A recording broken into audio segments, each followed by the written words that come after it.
Hello, I am Endlessness and welcome back to Final Fantasy VII Ever Crisis, and we have gotten a new banner, so I wanted to share my thoughts with you on it. Let's go with Nanaki first, who I think is the real star of this banner, but he might be rather overlooked like he usually is. But with the banners Nanaki has been getting this year, he's becoming a really good character unit very fast. So, Nanaki got Silver Collar, another debuffing weapon, and this one is really interesting. At OB10 120, this weapon has decent attack stats as well as 300 heal points. Even though it's a debuffing weapon, that heal makes sense because of our abilities this weapon has. 62 points into heal, 26 into buff debuff extension. This weapon has same R abilities as Centipede, so together with it, or one of Kate's trumpets, it's one of the best healing weapons at sub-weapons that we have in a game. Even at level 90, it will still have 54 points into heal, which is amazing, but that's not everything. Support materia slots are also great with a wind boost slot, and then it has all cure materia slot too, so Nanaki could not only be a debuffer, but with this weapon you could make him a healer too. Lastly, we have command ability Rolling Claw, which deals up to 320 non-elemental damage to a single enemy, and it also decreases wind resistance. If Nanaki is above 50% HP, it also reduces water resistance as well. So, as you upgrade this weapon, the potency changes. So, until OB6 it has mid potency on elemental debuff, so 2 stacks of debuff per cast, and at OB6 and higher it will have high potency and up to 24 seconds duration, which of course will be extended by this weapon alone since it has buff debuff extension on our ability. But wait, there is more. This weapon is also one of the very few weapons in the game that have a Diamond Sigil Breaker. And this is the first weapon in the game that breaks Diamond Sigil, and it only costs 3 ATB per use. All the other weapons that have Diamond Sigil Breaker cost 4 ATB per use, and we have Diamond Sigil in pretty much all the hard contents, like Summon EX Battles, and since this weapon is for Crash, Gallant Balor, Humus, it also has it as well. It is quite surprising that this weapon debuffs both wind and water resistance, but then Nanaki has a color that debuffs ice and fire on it, and he also has Seaside Color for lightning resistance debuff. So, only elemental debuff Nanaki is still missing is Earth. And having 2 elemental debuffs on a single weapon is very nice because you could invest into this one color and you could use that same command ability on 2 different elements instead of having to invest on overboosting 2 different weapons.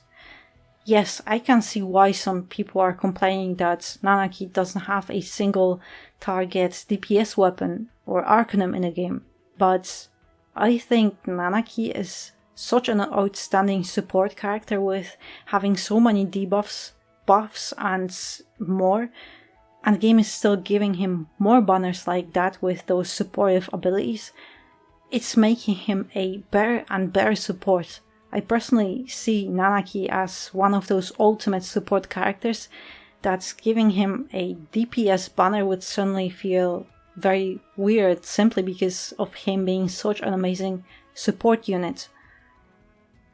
Now it's time for Sephiroth, so he's got Shinra formal uniform outfit, which in my opinion looks great. There are some parts of it I like more and some less, but I love this idea of getting characters outfits that could exist in FF7 world, and those characters could wear it. Zack already has his ceremonial uniform outfit, and now Sephiroth is joining him too.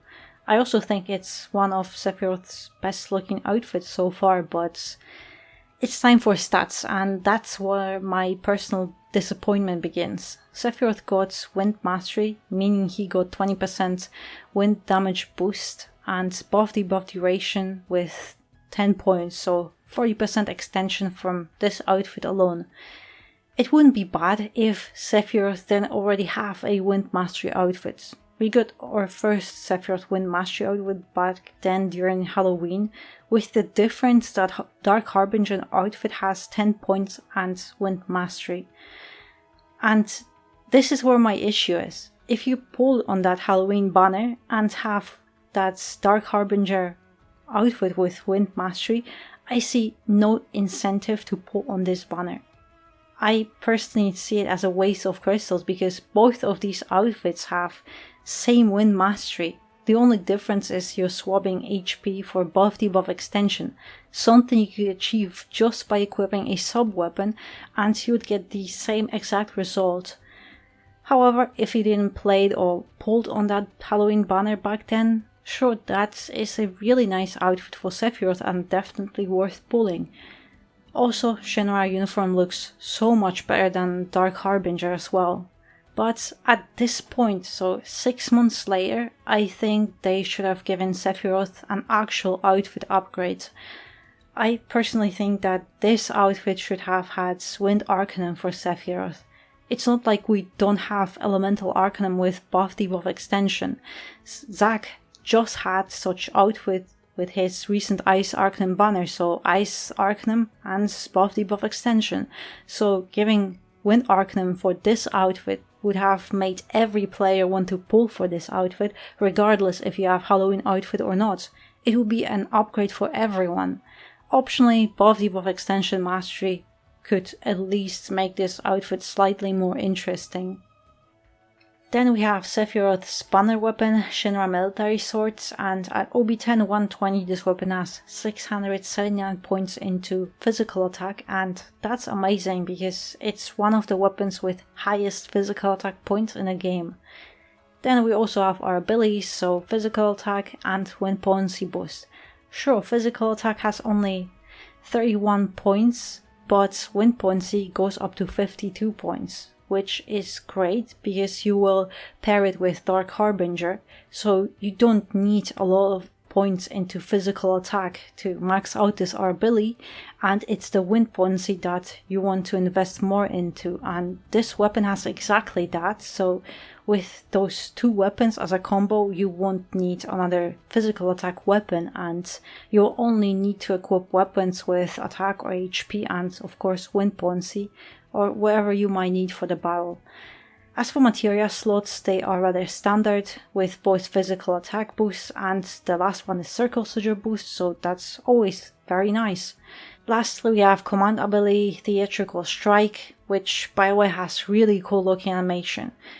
The ability deals up to 420% non-elemental physical damage to a single enemy, and it also buffs Sephiroth's physical attack with mid potency. And here keep in mind that it doesn't matter how overboosted this weapon is. It can be a 5-star OB10, it'll always be mid potency per cast, and max potency will stay mid as well. Meaning no matter how many times you'll use this ability, that physical attack buff will remain at mid, so 2 stacks or 20% buff. That's not everything, because if Sephiroth is at 50% HP or higher, he'll get wind damage buff, and this one goes up to high, so 3 stacks or 30% damage buff if it's above OB6. And I have almost forgot, this weapon ability costs only 3 ATB. It's really an amazing weapon and has been clearly designed specifically for Dark Harbinger, Sephiroth's wind DPS weapon. I could compare this new Sephiroth wind combo to Yuffie's Wind Arcanum build. Her weapon deals 850% physical attack and has Wind Arcanum, so 35% wind boost. Yuffie also has a secondary wind AoE weapon with attack and wind abilities, you could pair her with that, or she also has Arctic Star, which will buff Yuffie's physical attack. Then we have Sephiroth, who has Wind Mastery, so only 20% wind damage boost, and his weapon deals 800% damage on a single hit. Dark Heaven's sword has been released on Halloween banner, so 6 months ago, and comparing it to those current banners and weapons, it's a little bit dated.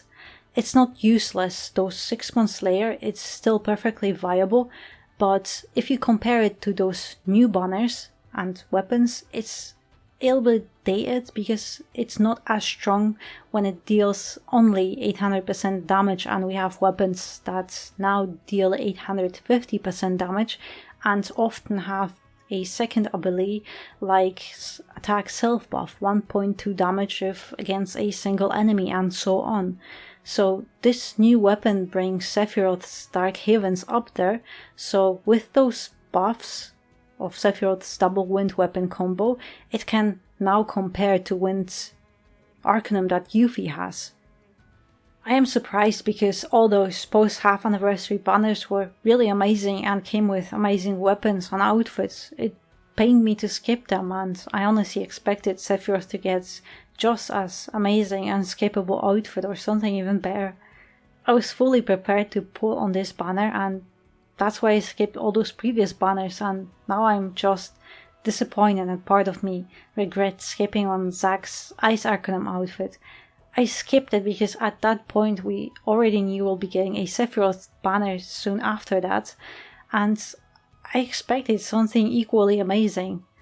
But just so you know, it is a very nice outfit if you want a strong build for Sephiroth, but only if you didn't pull on Halloween banner. Then I can 100% recommend pulling here.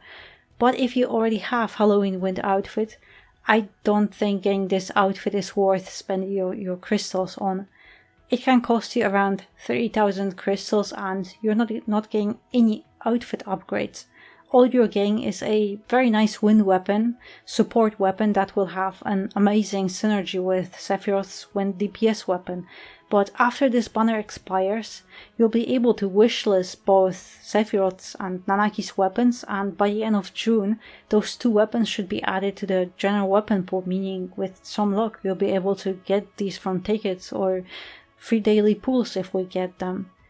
In my opinion, it's best to pull for outfits. Even if you didn't get lucky on a banner, at least you have secured that outfit for the future, and all you have to do is slowly work towards overboosting those weapons. And this banner outfit is only good if you didn't pull on Halloween outfits. So yeah, even though I was fully committed and prepared to pull on a Sephiroth banner, unfortunately I am skipping this banner. I like this formal uniform look, but it'll be the first Sephiroth outfit I'm gonna miss out on, simply because I cannot justify 30,000 crystals for essentially the same outfit I already have. It's just too much, too expensive. If this outfit had Wind Arcanum upgrade, I would have definitely pulled on that. But it seems I will definitely work on his weapon at least. So yeah, that's my personal thoughts on this banner.